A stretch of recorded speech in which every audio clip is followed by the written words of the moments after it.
Howdy folks, and welcome back to 15 Mile Arc. Today we are going to take a first look at the recently released freeware Aerobask Robin DR401 CDI 155. I want to immediately apologize if you hear background noise because my wife is giving me the night off from putting the kids to bed, which is awesome, and honestly I'm very excited. However, the downside is they're loud. And their bedroom is right above my studio, and you can probably hear them getting ready for bed. So I apologize if you're new around here. If you're not new around here, then you know that I am the primary caretaker for my children when I'm not working, which means I feed them, I put them to bed, I shower them, I deal with their fighting, etc. So tonight I get the night off. I am so excited I don't know what to do with myself. So what I'm going to do, I'm going to record an airplane video first look for you. I just have to apologize for the background noise. Now that that's out of the way, welcome. I have a feeling this video is bringing in a lot of newcomers, so welcome, and I invite you to subscribe and turn on notifications so you can get notified when I upload videos. If you're a regular subscriber, thank you for your continuing support and welcome back. Now this airplane was just released. It was released literally a few hours ago of this recording. Now by the time you see this, it's been a day or two later, but I found this through the Frugal Sim news that was being released. I'm like, let me look for it, and bam, there it was. So you can get this yourself from the xplane.org forums. FREEWARE, Aerobask, who normally does payware aircraft, and I do have some of their payware, such as the Eclipse 550. Now, they did this as a thank you to the X-Plane community because they've been so well received in the community, they decided to release something for free. I haven't looked at this yet. I've only read comments about it, and I've set my preset views. That's why this is a first look video. This isn't a review. This isn't cold and dark tutorial. This is a first look, which means I haven't done anything with this other than set up my presets and maybe read about it in the forums a little bit. Everybody's saying it's wonderful. They're saying it sets a new standard for freeware aircraft, and for freeware they say it's amazing. Now, I don't want to agree or disagree with those comments, but what people are misunderstanding is this is a payware company providing their payware aircraft that they've made for free as a thank you. Now, this wasn't payware that they've decided to make free. I mean, they made this with the intention of it being free as a thank you. But comparing it to other freeware aircraft and that it sets a standard for freeware, I don't think is very fair to the freeware designers, because this is a payware commercial company with a payware quality aircraft as a gift to the community. I hope that makes sense. I'm not going to repeat myself and try to explain that a third way, but I hope you get the idea. So that's what we're talking about. Again, the full name of this aircraft is the Robin DR401 CDI 155. It is a trainer aircraft in real life. It's a four-seater. It's small. This one has been upgraded, in air quotes, to use the X-Plane 11 G1000. Now, I don't know much about the G1000. I don't use the G1000 normally, so this video is not about the G1000. You'll see me struggle through it, but this video is about this aircraft and the first look. And I just want to make that clear. That's what we're talking about here. So I do have the checklists from the instruction manual printed off in front of me. And of course, when I use this plane regularly, I plan to use this plane regularly, I'll come up with my own checklist, a few nuances to, you know, because of the recording stuff changes a few things, like getting ready and everything, and just how I fly. So we're going to start today, though, with the actual checklist that they provided. Now, the sim sounds. I've had the sim sounds turned way down. I'm going to turn them up a little bit. In fact, for the duration of the video, my sim sounds are going to be a lot louder than normal, because I want you to hear the sounds and appreciate the sounds. Daniela RC did the sounds for this, and she's also the one who does the sounds for the FlyJ Sim aircraft, my understanding. If I'm wrong, correct me, but I'm pretty sure I'm right on that. So I want you to be able to hear the sounds, appreciate the sounds. So if you haven't seen my videos before, and it's kind of hard to hear my voice sometimes because my sim sound is too loud, that's not my normal video. I normally have the sim sounds way down, but I want you to appreciate the sounds. So I hear right now this background noise, the birds and the traffic and everything. This is part of the aircraft. I have been to this airport before, and this is not default sounds. In fact, we'll talk about the airport in a second too. This is part of the aircraft. Every once in a while you get an aircraft where the ambient sounds are part of the aircraft. That is the case here. It doesn't really fit where we are because we're in Canada at Kakabeka Falls in the middle of forest. And you hear the freeway and the birds and the trucks and the ambient sounds which don't exist. So if we were at, you know, a major airport, fine. But for this airport it doesn't make any sense. However, I believe you can turn the sounds down. If I come over here, I think one of these, if you mouse wheel, you're supposed to turn the sounds down, I thought. It says in the mouse wheel you can turn down the outside and inside sounds using your mouse wheel. It said that in the manual. I don't hear any difference. Maybe I'm misunderstanding that. There's another way over here to do it. Can you unplug it? Interesting. Okay, well, maybe it has to be on. Anyway, that's why this is a first look video. We're learning together, because I really have no idea what I'm doing. The instruction manual is very, very small. It's only like 3 pages or something. It just tells you where things are. But I remember reading that. You can turn down the sounds using your mouse wheel, and I don't know. But we'll figure that out too. Anything else to say about the airplane? We'll do in a moment. I just want to talk about this airport super quickly. This is Kakabeka Falls in Ontario, Canada. The Charlie Kilo Golf 8 is a call sign for it. I designed this myself. One of my first airports ever designed. It looks simple, but it is simple. It does not exist in X-Plane natively, so if you are interested in this, you have to go to the org forum and download it.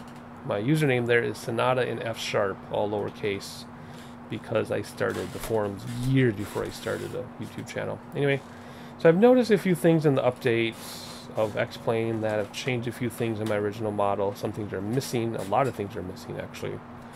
But I'm not going to be doing anything. Just know if you're interested in flying outside of Thunder Bay, Canada, you can get this for yourself because it's not normally in the airport.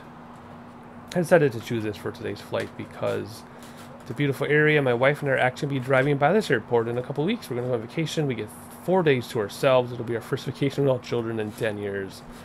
And we're going to go north source of Lake Superior and cut across Canada a little bit. And we're going to be driving right by this airport. So I want to stop in and say hello to the people who have no idea who I am.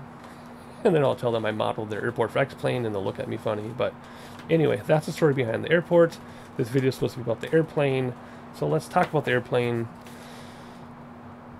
It looks beautiful. My grass texture underneath looks weird the way it moves. But anyway, the airplane, if you focus on the airplane, looks fantastic. I admit I'm a little distracted by those ambient sounds. I'm actually going to turn my sim volume off for me for a minute, because I'm distracted by the freeway noise that doesn't exist. Anyway, so here we are. It looks beautiful. Looks like any of the Aerobask FREEWARE aircraft. It has that certain look to it, to the textures that you can tell it's Aerobask. Just by looking at it, looks fine to me.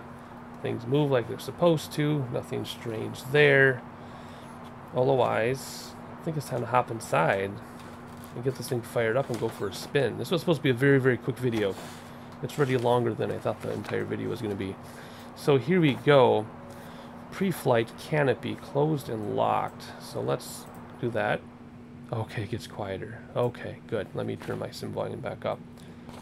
Also, I wanted to mention there's this phone. I'm not sure what it's for. Maybe it's like a GPS in your face. Anyway, the only way to turn this thing off, took a little bit, is to go I-go. That's the only way to turn that off. Alrighty, so anyway, there you go. So, pre-flight canopy closed and locked, parking brake locked. Let's see, where's the parking brake? Look for it to move. There it is, right at the bottom center of your screen. Alrighty, flight control check. We just did that. Elevator trim. I think I have a preset for that up here. Yep, trim up, trim down. Okay. Battery switch on. I think that's over here. Battery on. Okay. Alt switch. Open up, please. Goes both directions. Must be up like that. Is that closed now? Okay, there we go. Alarm panel test. I think that was up here. Test. I don't think it functions though. I think they said it doesn't function. But that's where it would be. What's over here? Oh, that's ELT. So if you crash at a certain G-force, it sends a signal so that people can find you. Alright, because presumably if you crash that hard, you're not going to be able to call for help. Alrighty, let's see. All electronic switches and avionics turn back off. So let's turn all this stuff back off. Whoop. Go outside of the range there. It disappears on you. Turn off and turn off. Okay, there we go. Starting the engine. I'm looking for something here. Okay, so looking at the starting engine, strobe light, fuel lever, fuel selector, pump on, but we don't have anything on the checklist to tell you to turn the battery back on. Pre-flight, you turn it on, turn it off after you test. Starting engine, it just says canopy closed, which it is, obviously. Strobe light on. I think the strobes are up here. Flash. But it's not going to do anything because our battery's off. So it didn't tell us to turn the battery back on again. So let's do that. Because in the pre-flight it said... Ooh, there's a child who jumped off their bunk bed. In the pre-flight it said electrical switch is off. Now starting engine. It never tells you to turn the stuff back on. So that's interesting. Let's turn all this back on. Like this. What's this thing? Force. Oh, that... okay, that's later in the list. Okay. Okay. Strobe light on. Strobe light is already on. Let's see if it's flashing now. Yes, it is, because we turned on our battery. So I'm going to make an adjustment to that for sure. Fuel level check. Okay, dead center. Looks good to me. Alternate induction air closed. Where did I see that? I think it was this thing, right?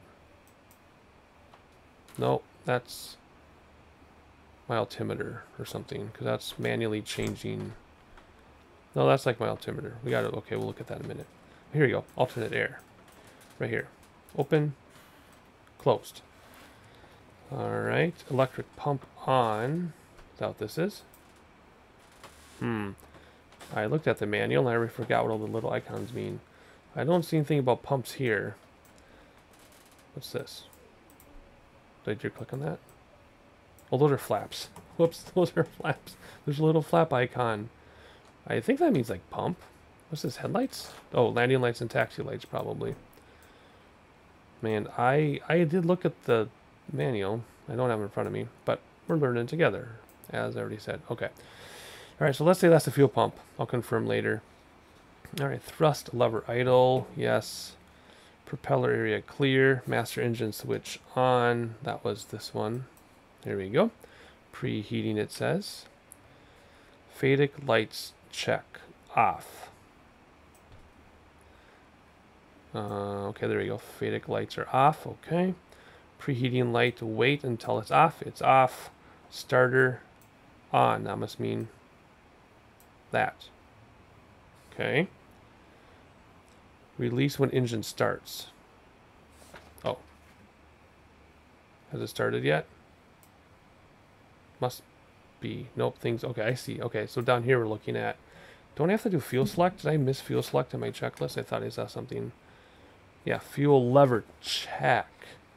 Level. No, fuel level check. Fuel selector on. I totally missed it. I work in a dark studio, by the way. If you're wondering why I miss stuff a lot.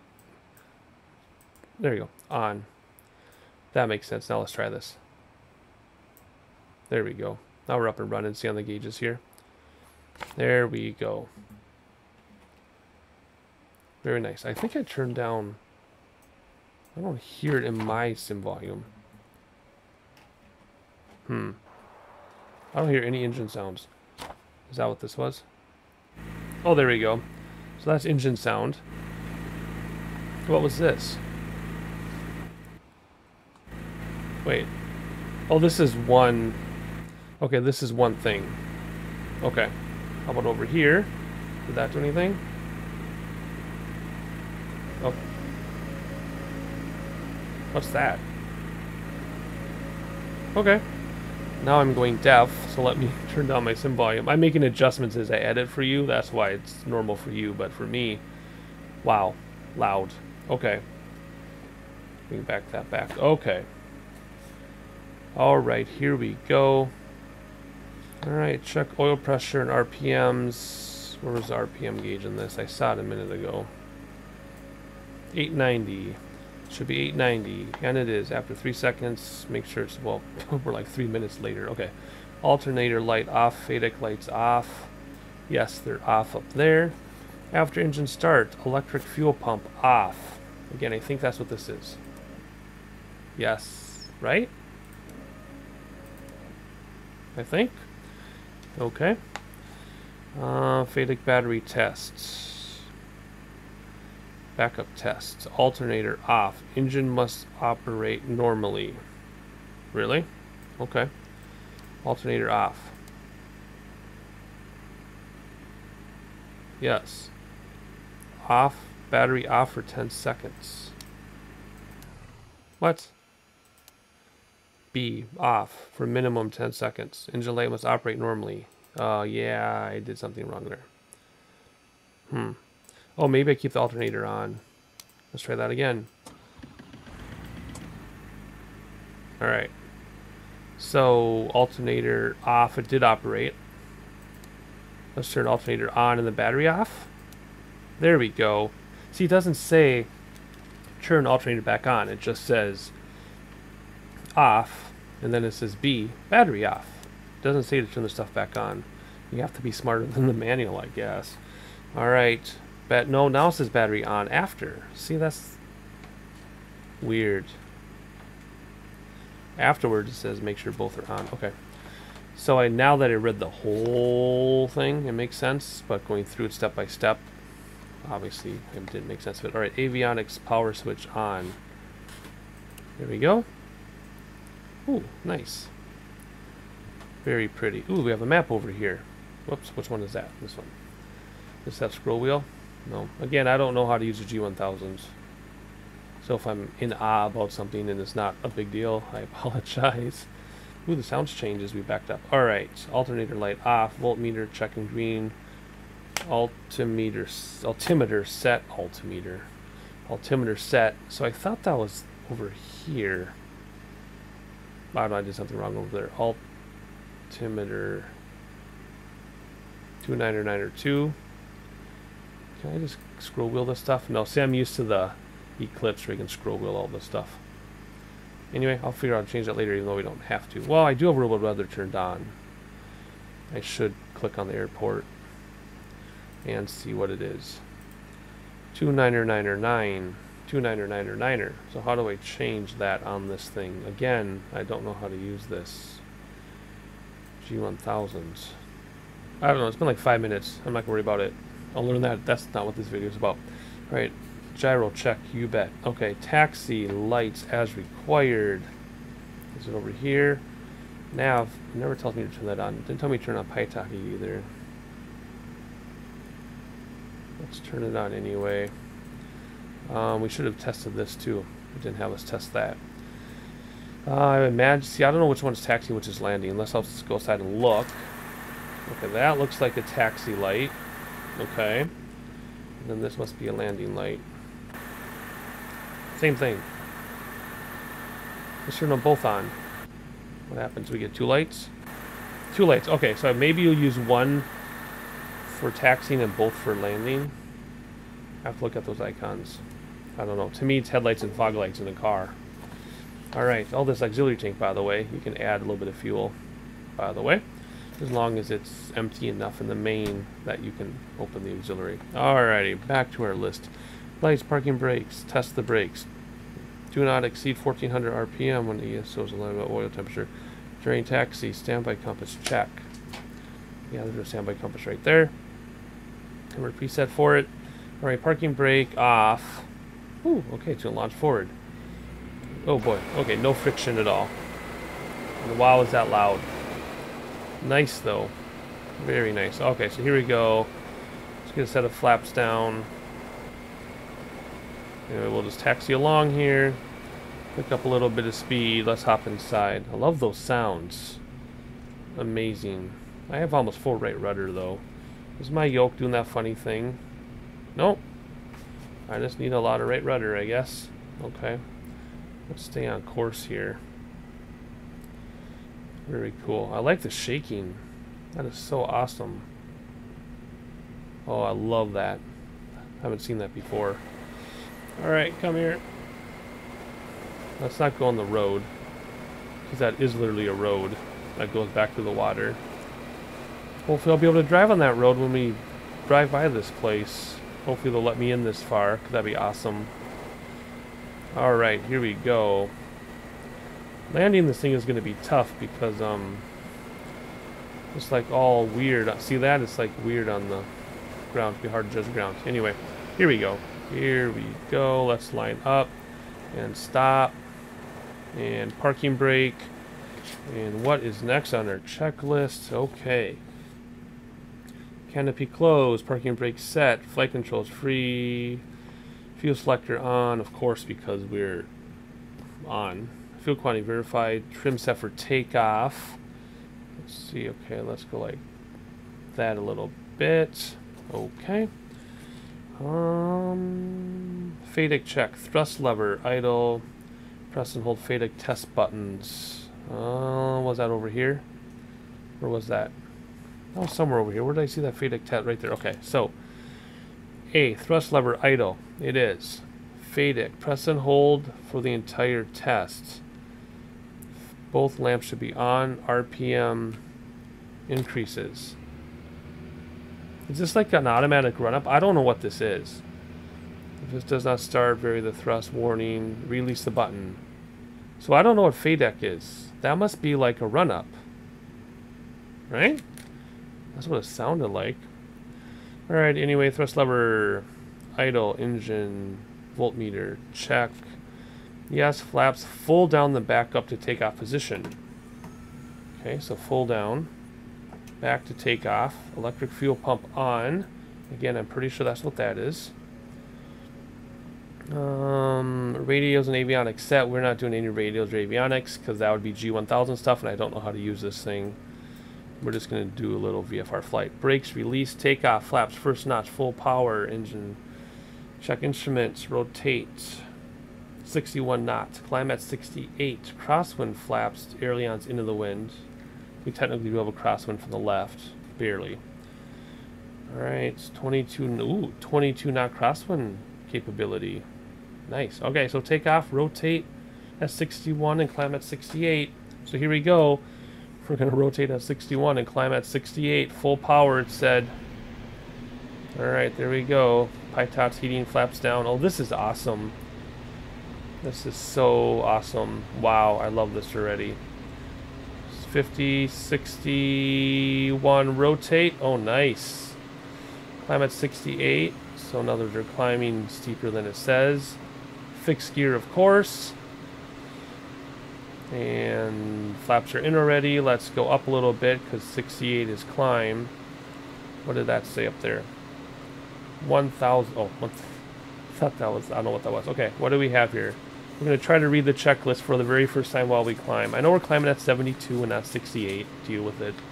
Alright, climb. Normal climb, flaps up. Best rate of climb, 78. Oh. Initial, okay, still 78. Okay, now we want to go down a little bit. There we go. We're getting there. Up to 9,500. Then after 9,500 is 75 and 72. Okay, whatever. Wow, keep thrust full forward for the entire climb. Okay, so cruise. You can use 100% power, but it recommends 85%. Okay. There you go. Alright, so fine. It says you can use full power if you want to, but 85 is recommended. Alrighty. What are we at? 2,700. Let's come down a little bit so that we're at 78. There we go. Okay. Fuel quantity monitor. Compliance with limits for oil pressure and oil temperature. I don't know where to see that on here. I think that's over here. I'm trying to fly at the same time. Where's oil pressure, oil temperatures in the red? So maybe we should probably come back a little bit on the throttle. I'm having a really hard time flying and looking at that. I want to see that again. I want to see that. What does that say?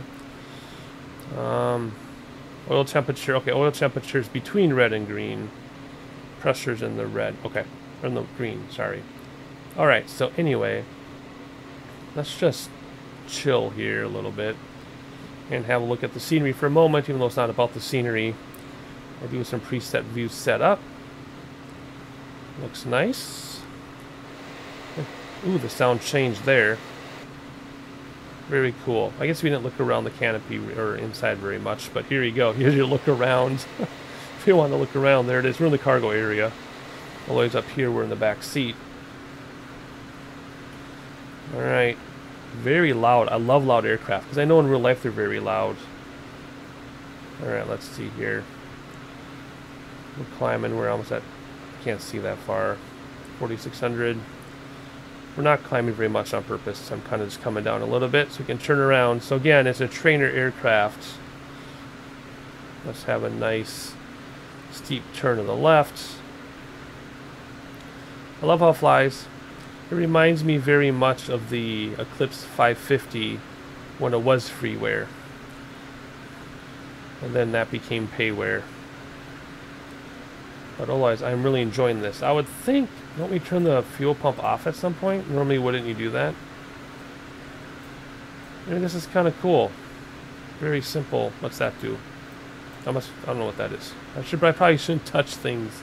So anyway, what does this do? This is our engine sounds. That's the outside sounds. Okay, that's what those are. Awesome.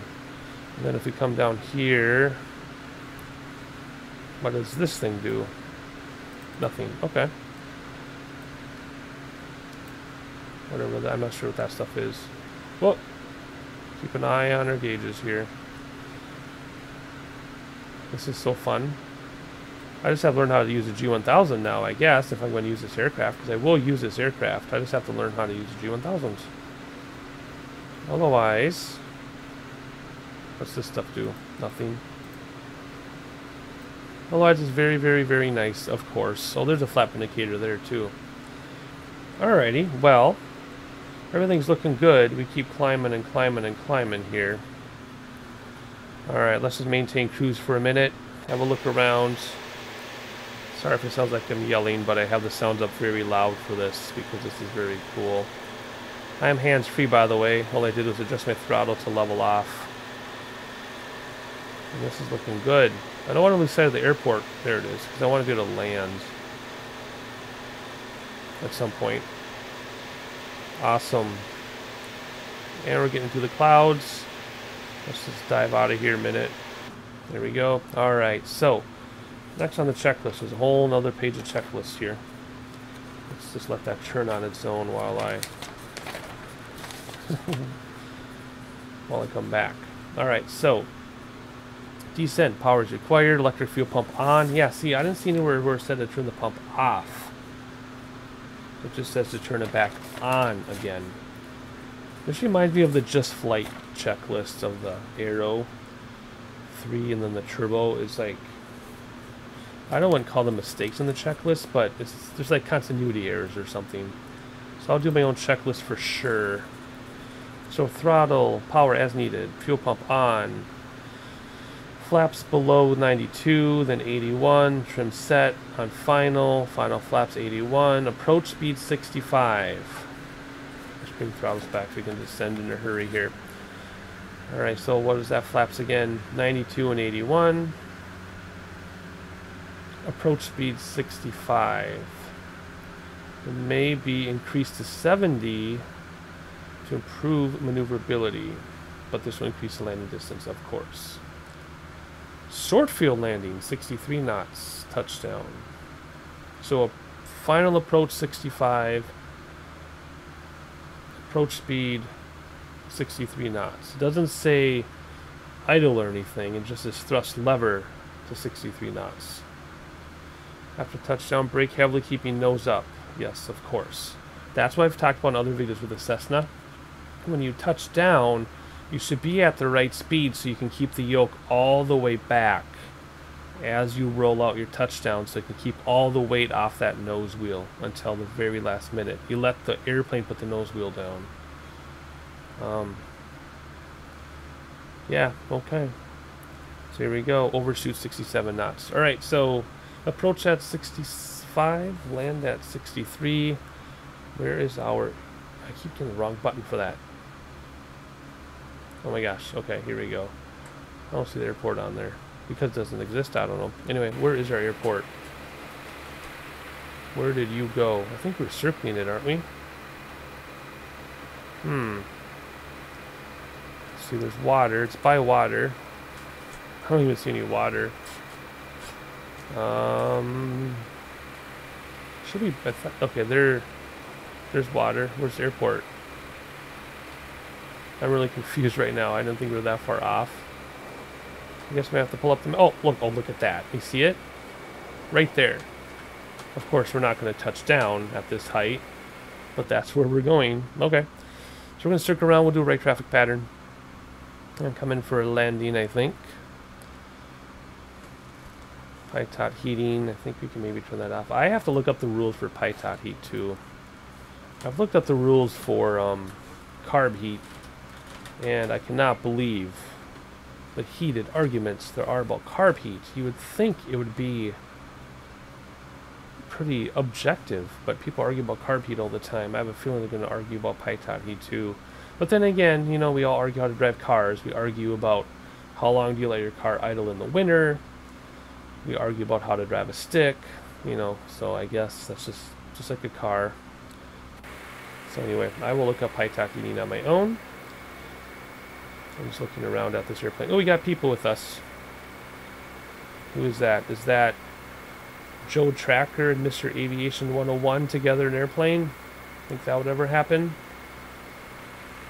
This is the default livery, by the way. I went through all like 9 liveries or whatever, and this is my favorite.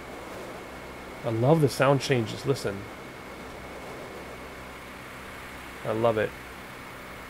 Alright, if we're going to do a traffic pattern, we better pay attention. Oh yes, this feels exactly like the Eclipse did when it was freeware. Very interesting. Alright, so we know that the runway is something like 90-ish degrees. So if we turn all the way around, looking at our deal and put 90 behind us, we'll know we're parallel to the runway. There we go, or it can just be visual, I guess. Alright, we'll see how this goes, landing this thing with that weird elevation thing on the texture, but she'll be okay for what we're doing. Alright, so I'm going to go a little bit beyond. We'll do an actual traffic pattern, unlike other videos, right? Just lollygag and sightsee. We're going to look over our shoulder. I'm giving myself a little bit more room, that's why we're kind of veering to the left. Actually, we need to give ourselves a lot more room because we're going to get flaps and stuff down. So for a set of flaps, I already forgot what it said on the thing. Let's see here. What does it say? Who cares? Let's just touch down. That's 63 knots. So here we go. A lot more throttle. And second set of flaps would have been a long time ago. All right, we got to make this a sharp turn because we're actually pretty close to the airport.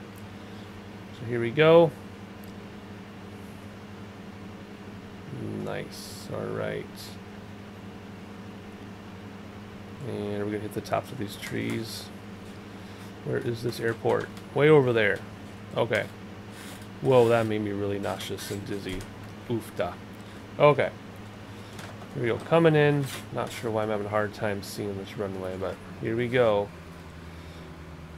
Alright. I'm not claiming my first landing to be any bit of good, but we'll try.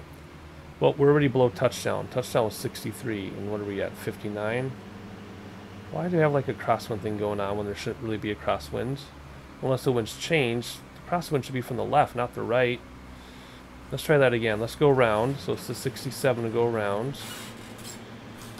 That's bizarre. Why is the crosswind so strong from the right?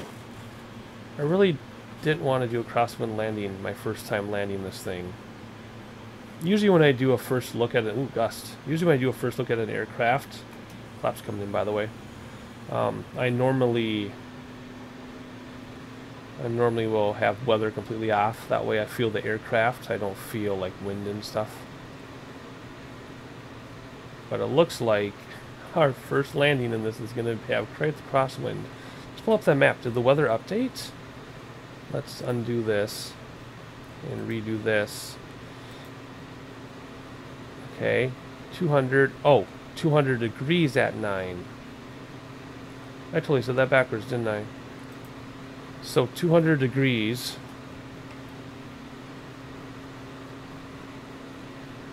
means you want to do runway 27. That's the problem. We had a little tailwind going on. So let's circle all the way around and land on runway 27, because 200 is coming from 200 degrees. Runway 27 means we're facing 270. So we want the runway number to be as close as we can to the wind. What does that thing say up there? So that means runway 27 will be into the wind with a little bit of crosswind from the left instead of a tailwind from the right. That makes a lot more sense. I can't believe I messed that up. Alright. Let's give ourselves plenty of room to have a nice long approach. I'm going to bring the first set of flaps in as well. And let's get this set up and try this again. I also noticed the checklist never told me to turn on landing lights. It just said taxi lights. Let me check that checklist while we turn around and descend. I don't think it said anything about... Let's see. Before takeoff. Parking canopy, flight, FedEx, flight, thrust, flaps. Yeah, I don't see anything about landing lights and stuff, so I'm definitely going to go over this checklist and make it my own. Alright, let's see. I wasn't watching where we were because I was too busy reading my checklist. I think our runway's over there. I think. Alright, I think our runway... Where was it? Yeah, there it is. It was off the wing along the river. Oh my gosh, this wind is insane. I really should turn off the wind for my first landing in this, shouldn't I? Oh my gosh, talk about an added challenge. Alright, so there's our runway. We're perpendicular now, so we're on base. Let's start coming down a little bit. Oh my word. Oh wow, this thing is crazy in the wind. Alright, what was that flap schedule again? Let's see, let me pull that up here. 92 and 81. So we're too fast for any flaps right now. Whoa. This is how it's going to respond to a 9-knot wind. This is not going to be a good landing, folks. This is going to be a really rough landing. So if I want to do a crosswind landing, since the wind will come from the left, because we're going to be facing about 270 degrees with the wind at 27. We're going to be facing about 270 degrees. Wind's at 200, so it'll be coming from the left. There's the first set of flaps. You want to have left wing down, right rudder, left main touches first, and a somewhat firm landing. We got to keep that nose wheel up. So if we land slowly enough, we should be able to... oh my goodness. What is with these gusts? So we want to keep the nose wheel up. So we want to land slowly enough, we keep the yoke back at touchdown, and I'll keep the nose wheel up. Okay, we're getting too fast for the flaps. So let's, oh, now we're not. Okay, wow, it's really hard to control your speed. It's just one way or the other. So 81 is second set of flaps. Okay, we definitely have a crosswind from the left. I don't really know if I'm going to try a crosswind landing. I'll kind of try. Problem is my rudders are on my yoke and not my feet, so it's kind of hard with one hand to do all this because I'm also doing throttle. Second set of flaps, we just done that a long time ago. Touchdown at 65 or 63 or something like that, it said. So we're going a little slow. That's okay. I'm going to try to do a crosswind landing. I'm going to try, better get some speed going. Get a little bit of speed, more speed. We're going to land short. I've never done that before. Here we go. So left, right rudder. Ha! Oops. Oh, that was terrible. I said it wasn't going to be good. Oh my gosh. Lots of rudder. Lots of rudder. Almost full right rudder. There we go. Now we're straight. Flaps coming in. That was awesome. Awesome in terms of bad. Oh my gosh. Brakes. Okay. Well, I've never ever landed short of a runway in my decades of flight sim. That's really funny. Where's our hangar? Let's just get over there. That was very interesting. Alrighty. Anyway, I love this plane. I'm excited to learn it. I'm excited to learn the nuances of it. I'm excited to learn how to land it properly instead of landing short of the airfield. And what else? We're just going to hop over here and shut this thing down based on the checklist. See, look at the terrain. It's like super weird. Anyway, I'm excited to come up with my own checklist though. And then once I learn how to fly this plane and I have my own checklist in place, then I'll do like a cold and dark start type video. But this is just the first look, so hopefully you enjoyed it. Hopefully you got something out of it. Let's just pull in here. Oh my gosh, that is making me so dizzy. I feel like I'm on a conveyor belt or like a treadmill. That is so strange. Oh my gosh. Okay, anyway, so let's set the parking brake. How do we shut this thing down per the checklist? Landing, don't crash, okay. Fuel pump off. Let's see here, fuel pump off. Okay. Oops, we should just have one of the lights on. I'll figure out which lights are which. Parking brake set, thrust to idle. And wing flaps down. Avionics off. That's here. And engine master off. That's there. Probably turn that to stop then. Battery off. It doesn't say anything about the alternator. But obviously you want to turn that off too. Otherwise everything looks good. That's pretty simple.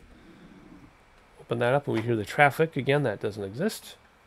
I guess Thunder Bay would be loud, but not that loud. Anyway, hope you enjoy the flight. Again, first look. This wasn't a cold and dark. There wasn't a tutorial. I had never touched the aircraft before. I just wanted to look at it with everybody. Hopefully you enjoyed it. Hopefully you download this for yourself. I'll definitely be flying this. This will definitely be my regular rotation. I've already added it to my list actually of regular aircraft, which is actually timely because I was thinking about buying a new aircraft. It's been a long time, but I'm just going to throw this in my hangar. And it'll be a nice freeware one. Otherwise, as usual, if you found me by accident, please subscribe and turn on notifications so you get notified of my video updates. If you're already a subscriber, thank you for your continuing support. If you are new around here, this video is a little different than my normal rhythm of a video. So please check out the other videos. And every time we get subscribers closer to 1,000 subs, I can turn on monetization, which means I can start buying aircraft for you all. I've got a lot of subscriber requests for aircraft that are payware that I'm not able to just go out and buy. So once we hit 1,000 subs, I can turn monetization back on, and any money I make from you having to watch ads will go completely towards the hobby, aircraft, scenery, things like that. So again, if you haven't subbed, please sub. Let's get that number up. My watch time is already there, but with the new regulations or new rules on YouTube, I no longer have hobby money coming from this channel, so I can't buy an aircraft right now. But I know you want me to. Like I said, I'm getting a lot of sub requests for aircraft, but I can't dish out $20, $40, $60, $80 on aircraft right now. So keep that in mind. If you're willing to sub, that'd be great.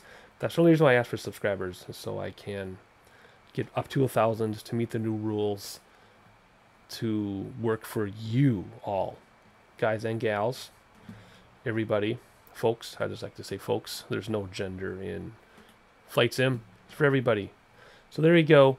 Long outro. Again, this isn't my usual video format, so please, I invite you to watch some other videos. Leave a comment below. Any requests you have, as long as flight time is under 90 minutes, etc., etc. This is a bonus video, so I recorded this in a different order. I believe you're going to see some more 50 States Tour next. Check that out as well. And this video is already 47 minutes longer than I thought it was going to be. So with that, I'll sign off, and I'll catch you on the next one.